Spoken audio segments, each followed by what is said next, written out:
සුබ දවසක් හැමෝටම. මම දැන් ඉන්නේ මහකුමර ස්ටෑන්ඩ් එකේ. ඔයගොල්ලොත් එන්න මාත් එක්ක අම්පාරේ රජකළ තැන්න බලන්න යන්න හයිවේ එකේ.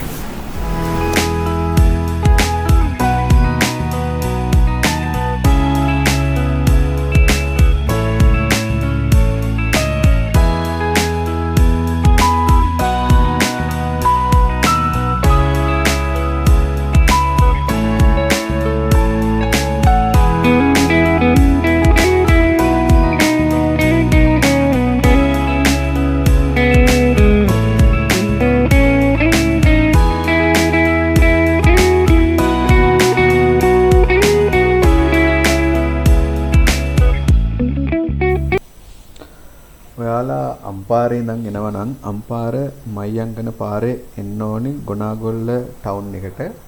ගොනාගොල්ල ටවුන් එකේ ඉඳන් තව ටික දුරක් මයංගනේ පැත්තට එනකොට ඔයාලට බලා ගන්න පුළුවන් වම් පැත්තේ රජගල පුරාණ නටබුන් සහිත ස්ථානයට යන පාර කියලා බෝඩ් එකක් දාලා තියෙනවා.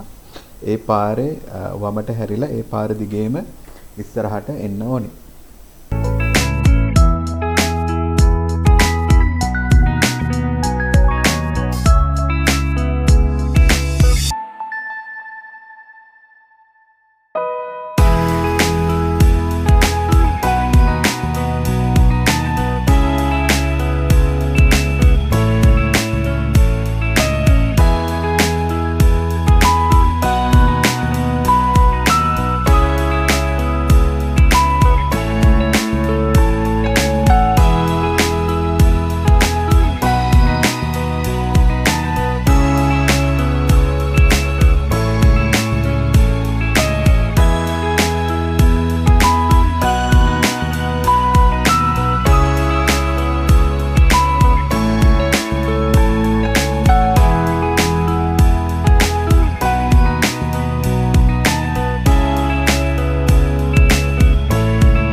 අම්පාර මයංගනේ ප්‍රධාන මාර්ගයේ ඉඳලා රජගලතන්න පුරාවිද්‍යා පරිශ්‍රයට ඇතුල් වෙන තැනට කිලෝමීටර් 1.2ක විතර වගේ දුර ප්‍රමාණයක් තමයි තියෙන්නේ.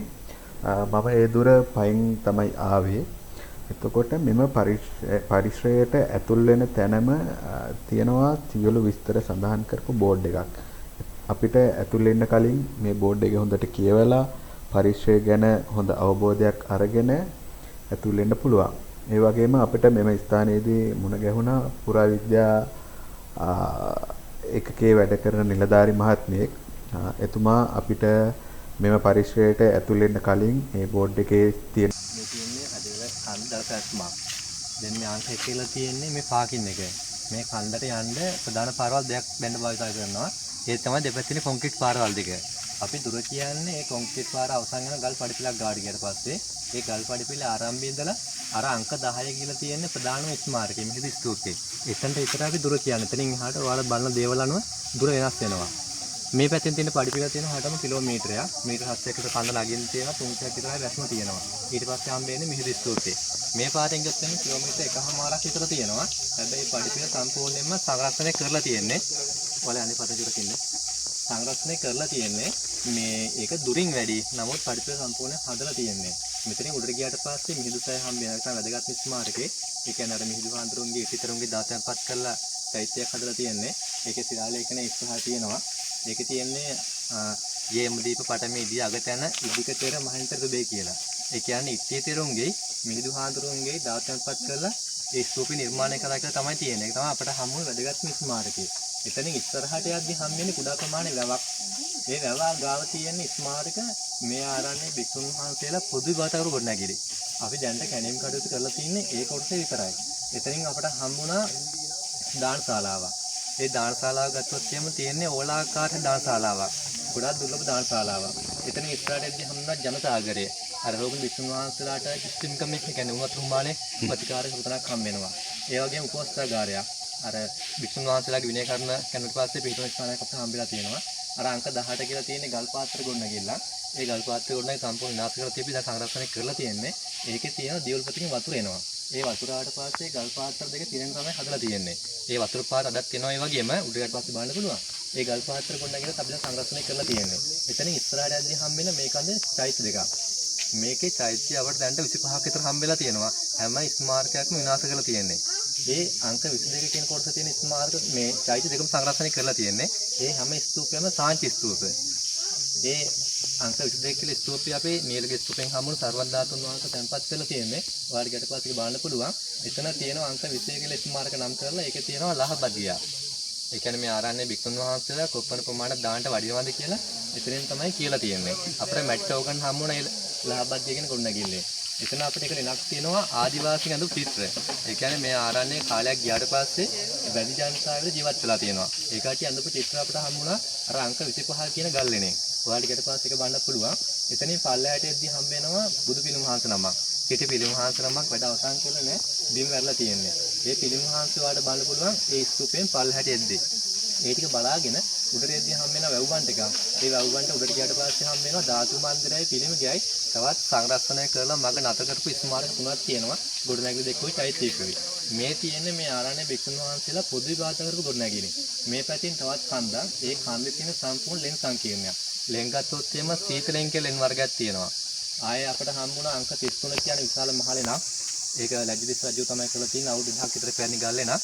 ඒක අපි ජාත්‍යන්තර කැණීමක් කරා අපිට ඒක හම්බුණා පාක් ඓතිහාසික මානක තියෙන්නේ. ඒක කාලේ නිනකට පස්සේ අවුරුදු 8000ක් වගේ අතීතේ තමයි ඒක මතුවලා තියෙන්නේ. ඉතින් මේක සම්පූර්ණ සලස්මක් අනුව තමයි නිර්මාණය කරලා තියෙන්නේ. මේක සම්පූර්ණයෙන් බලනවා සත්‍යයක් වුණත් ඔයාලට බලන්න දේවල් තියෙනවා. මෙතනින් ගියාට පස්සේ මේ හැර තියෙන්නේ ආරණ්‍ය බික්කුන් වහන්සේලා පොඩි වාතාවරණ ගොඩනැගිලි. මේ පැත්තේ ලෙන් සංකීර්ණයක්, මේ පැත්තේ පොකුණු තියෙනවා.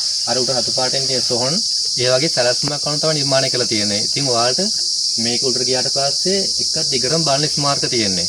ඉතින් ඒ හින්දා අර වැදගත් පාරවල විතරක් යන්න මොකද පැය 5-6ක් ඔයාලට යන ගමන මේ තියෙන්නේ. ඒ හින්දා අර මිහිඳු ස්තූපේ ගාවටම ඔයාලා ඔක්කොම බලලා අපව වෙන්න ඕනේ. ආවට පස්සේ මිහිඳු ස්තූපෙට පිටිපස්සෙන් තියෙන කැලට අඩිපාරක්. ඒ අඩිපාරයේදී ආ සංරක්ෂණයකට පරිපිල හම්බ වෙනවා. එතනින් ඔයාලට මේ පාක් එකට ආපහු එන්න පුළුවන්. හැබැයි ඉතින් ওই ස්මාරක කිසිම දෙයකට හානි කරන්න නැතුව ඒ තියෙන පැලමුකු ගලන්න නැතුව එන්න ඕනේ. මොකද ගොඩක් කට්ටිය කියලා හානි කරලා තියෙනවා.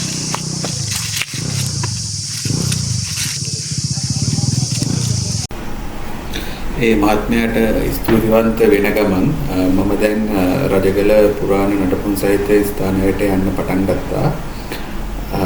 උඩට යන්න පාරවල් දෙකක් තියෙනවා. එකක් පැරණි මාර්ගය සහ අලුතින් ඉදි කරන ලද නව මාර්ගය. ඉතින් ඔයාලා පරිසරයේ සුන්දරත්වයේ විඳගෙන නටපුන් සහිත ස්ථාන බලාගෙන යනවා නම් ඔයාලා ගමන් කරන්න ඕනේ පැරණි මාර්ගයේ ඔස්සේ.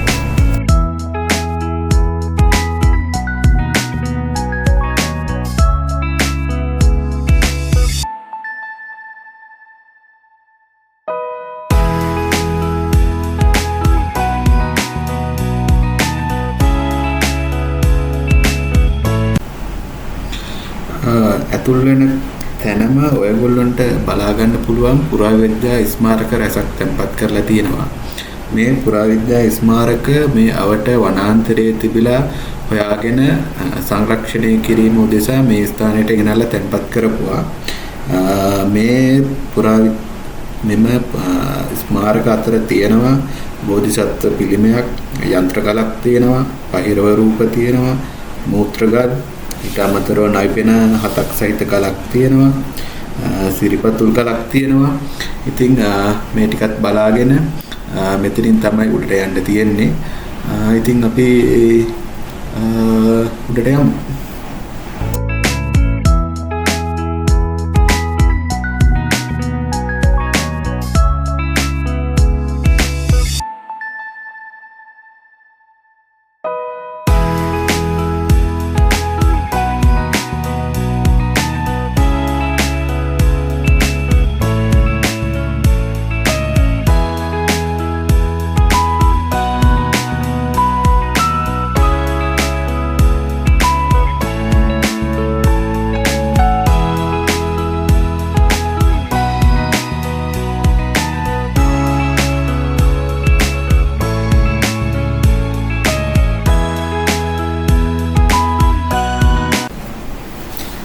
රජගල තැන්න.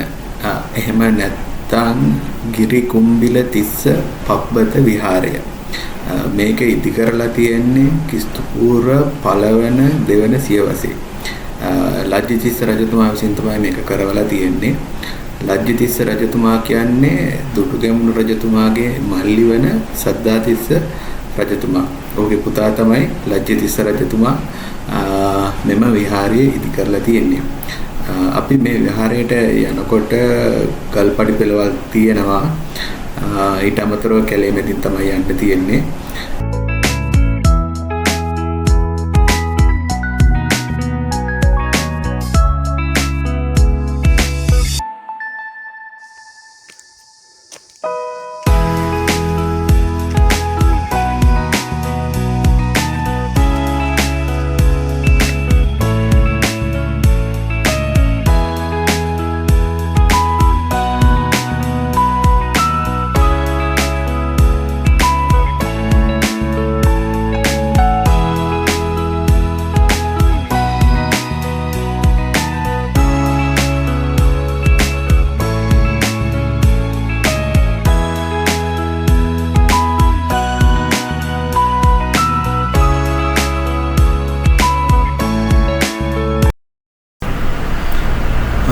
මේ ඔයගොල්ලන්ට පේන්නේ දැන් මිහිඳු සෑය. මේ තමයි මිහිඳු මහරහතන් වහන්සේගේ භස්මාවශේෂ ධාතු තැන්පත් කරලා හදපු චෛත්‍යය. එතකොට මේම ස්ථානය තමයි මිහිඳු හාමුදුරුව ලංකාවට වැඩිය කියන්න තියෙන පුරාවිද්‍යාත්මක වශයෙන් ඔප්පු කරන්න පුළුවන් තියෙන ප්‍රබලතම සාක්ෂිය. මෙතන තියෙනවා මිහිඳු හාමුදුරුවන්ගේ ස්තූපයට එහා පැත්තේ සෙල්ලිපියක්. මිහිඳු සෙල්ලිපිය පටමය ඉදිය අගතන ඉදික මහිද තෙරහ තුබේ. ඒ කියන්නේ මේ දිවයිනේ වාසනාව නිසා වැඩම කළ ඉට්ටිය තෙරුන් වහන්සේගේ සහ මහින්ද තෙරුන් වහන්සේගේ ධාතු තැන්පත් කළ ස්තූපයේ බව සෙල්ලිපියේ සඳහන් වේ.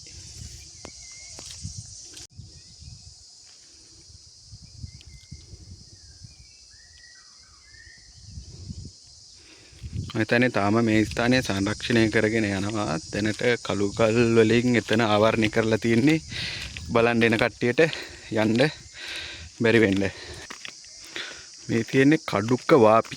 ඒ කියන්නේ මේ රජගල ස්ථානයේ තියෙන වැව. එතකොට මේක ඉස්සර පාවිච්චි කරලා තියෙන්නේ මෙහි ඉන්න රහතන් වහන්සේලාගේ භික්ෂුන් වහන්සේලාගේ ඉන්න අයගේ පැම් පහසුව සලසා ගන්න පාවිච්චි කරපු වැව තමයි මේ තියෙන්නේ.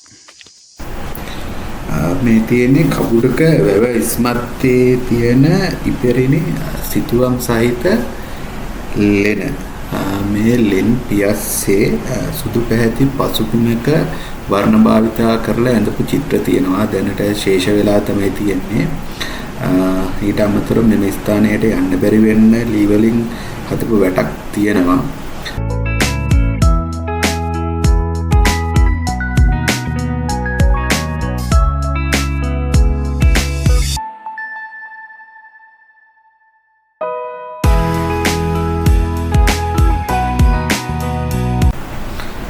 මේ තියෙන්නේ කුඩ ලෙන. මේ ලෙන විශේෂය මම හිතන්නේ මේක ඇත්තටම කුඩයක හැඩයට තමයි පිහිටලා තියෙන්නේ. රජගල පුරාණ ස්ථානයට පමණක් ආවේනික වෙච්ච දෙයක්.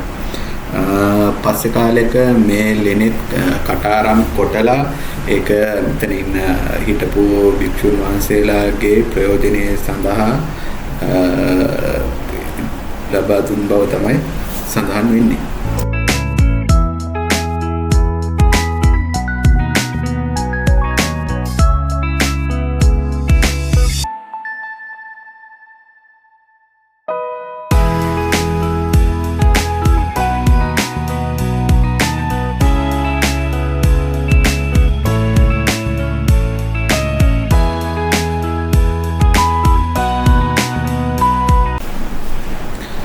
මේ තියන්නේ අතීතයේ පොහොය කර්ම කටයුතු සිද්ධ කිරීම සඳහා ඉදි කරලා තිබෙන පොහොය ගෙයක්. දැනට මේ ස්ථානයේ ගල් කණු සහ අත්තිවාරම දැක ගන්න පුළුවන්.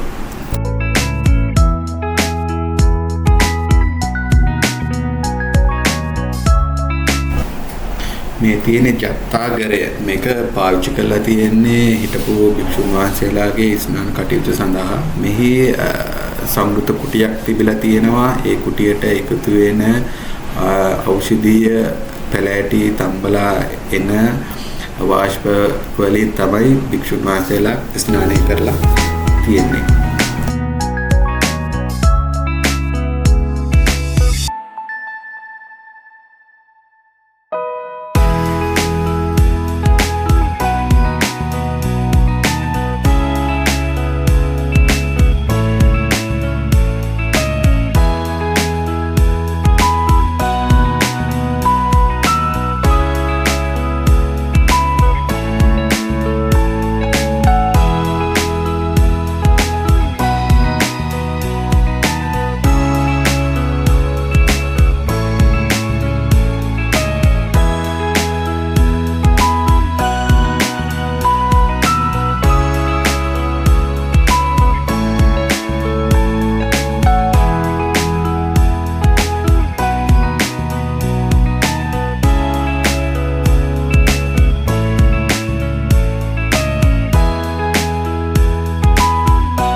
මේ තියෙන්නේ දානශාලාව. දානශාලාවේ තියෙන විශේෂත්වය තමයි හතරැස් බිත්ති වෙනුවට මෙහි භාවිතා කරලා තියෙන්නේ වක්‍රාකාර බිත්ති. සඳහන් වෙන ආකාරයට වක්‍රාකාර බිත්ති සහිත එකම දානශාලාව ලෙස තමයි මේ හැඳින්වෙන්නේ.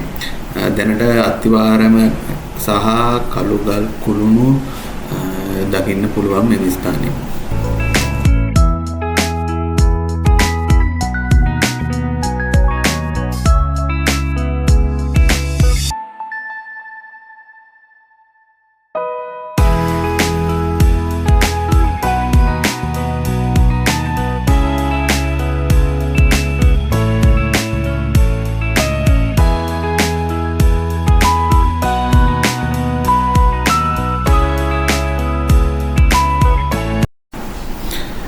මම දැන් ගමන් කරන්නේ තවත් විශේෂ ස්ථානයකට. මේ තමයි ගල් පාත්‍ර දෙක සහිත උල්පත.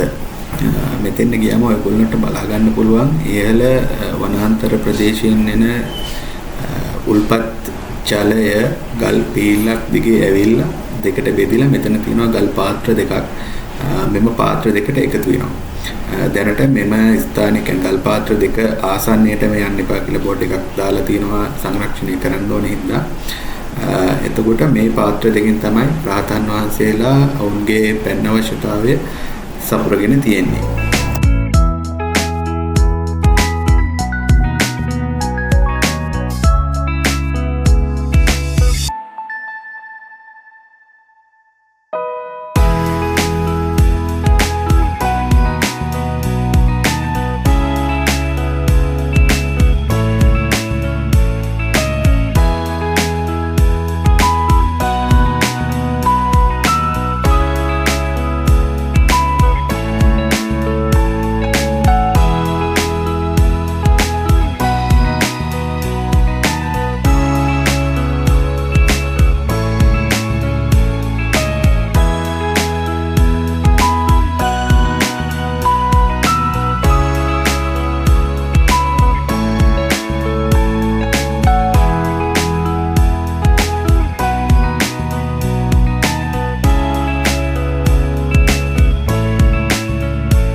මෙම ස්ථානයේ තියෙන්නේ ධර්මශාලාවක්.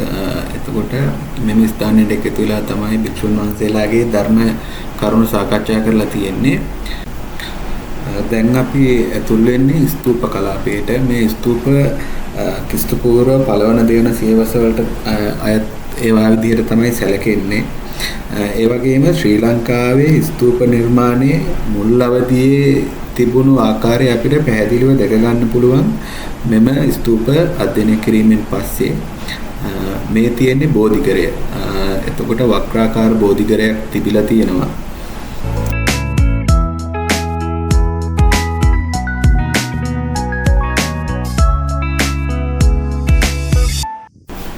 දැන් අපි ඇතුල් වෙන්නේ ස්මාරක සහිත කලාපයට. එතකොට අපිට මෙතනදී බලා ගන්න පුළුවන් ස්තූපයක් තියෙනවා. ඊට අමතරව දැන් ඔයගොල්ලන්ට පෙනෙන්නේ කැණීම් කටයුතු සිදු කරන්නේ නැතුව සංරක්ෂණය සඳහා ඉතිරි කරන ලද ස්මාරකයක්. මේක ඉතිරි කරලා තියෙන්නේ අපිට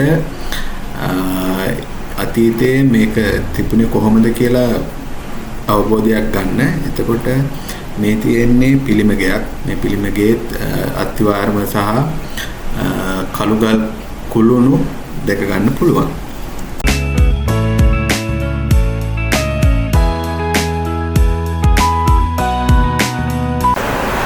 මේ තියෙන්නේ රජගලට අනන්‍ය වූ අටපට්ටම් කුළුණු සහිත ස්මාරකයක්. මේ ස්ථානයේ පොරවක් ගල් දෙකක්, මුරගල් දෙකක්, සඳකඩ පානක් සහිත අලංකාර දොරටුවක් දැක ගන්න පුළුවන්.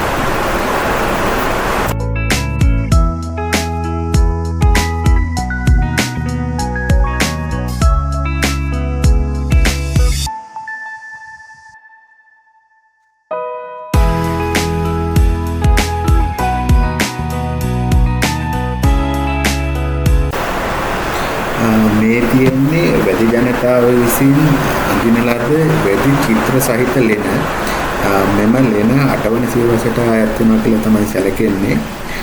ලෙන තුල සුදු පැහැති වර්ණයෙන් අඳින ලද සත්ත්ව රූප සහ මානව රූප අපිට දැක ගන්න පුළුවන්.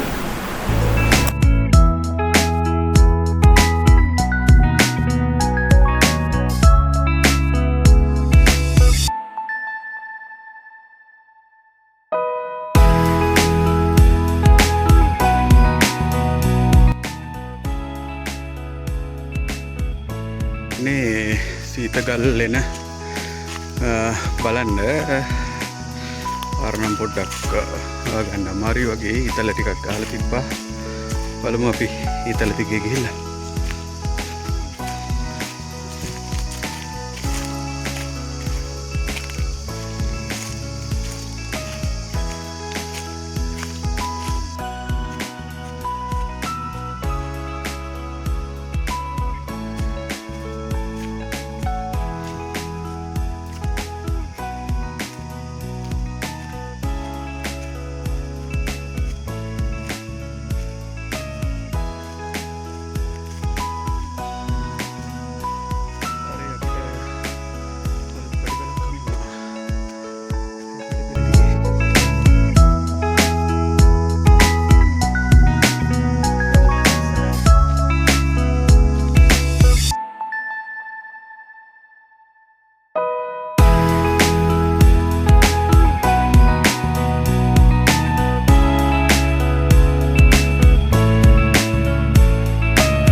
හරි පාරණන් හරි තියන්නේ ලෙන් කලාපය ප්‍රාථමික සිතුවම් ලෙන බහලෙන බලන්න පුළුවන් ශීතලෙන් බලන්න පුළුවන් කළුළුව සහිත ලෙන බලන්න පුළුවන් ශාමිකා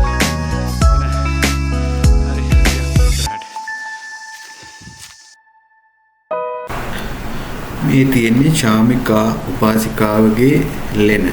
එතකොට ශීත ලෙන් බලන්න යනවා නම් මෙතනින් ශාමිකා ලෙන ගාවින් වම් අත පැත්තට තියෙන පාරේ තමයි අපි යන්න ඕනේ. දැන් අපි යන්නේ ගල් උළුවස්ස සහිත ලෙන බලන්න. මේ ලෙනට ඇතුල් වෙන තැනදී ඔයගොල්ලන්ට බලා ගන්න පුළුවන් ගල් උළුවස්සක් තියෙනවා. ඒතර ගල් උළුවස්සෙන් ඇතුල් වෙලා තමයි ලෙන ඇතුළට යන්න තියෙන්නේ. එතකොට සීතල ලෙන තියෙන්නේ මේ ආසන්නයේම. අපි ගල් උළුවස්ස සහිත ලෙනට ගිහිල්ලා ඊට පස්සේ සීතල ලෙන බලන්න යමු.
දැන් ඉන්නේ ගල්ලු උළුවස්ස ලෙන ගාව. උදේ 8:00ට තමයි අපි නගින්න පටන් ගත්තේ. උඩට එනකොට 9:40 විතර වුණා. ඒ අප්‍රේලේ ඉඳන් දැන් පැය 3ක් විතර තිස්සේ දැන් වෙලාව 12යි. ඇවිදිනවා. හැබැයි තාම ඉවර කරගන්න බැරි වුණා. ඇත්තටම දවස් 2-3ක් වගේ යනකම් බලන්න පුළුවන් තැන් මේ හරි තියෙනවා.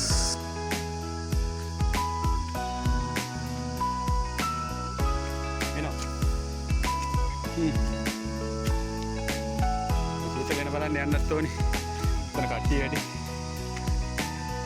සීතලෙනේ කට්ටිය විරලානේ. මේක බලන්න යනකම් බහිනවා.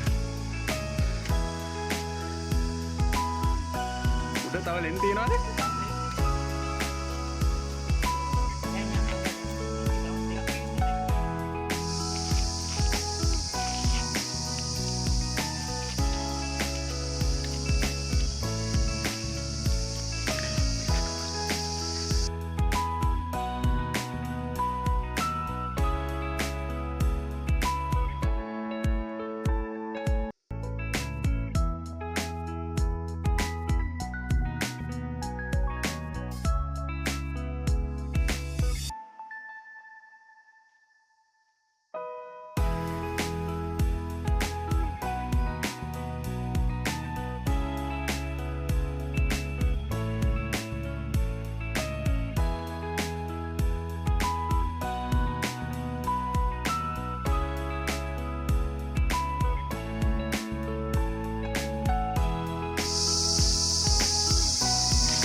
සීතලෙන පික් හරි මේ තියෙන්නේ සීතලෙන. එතකොට ගිහින් බලමු.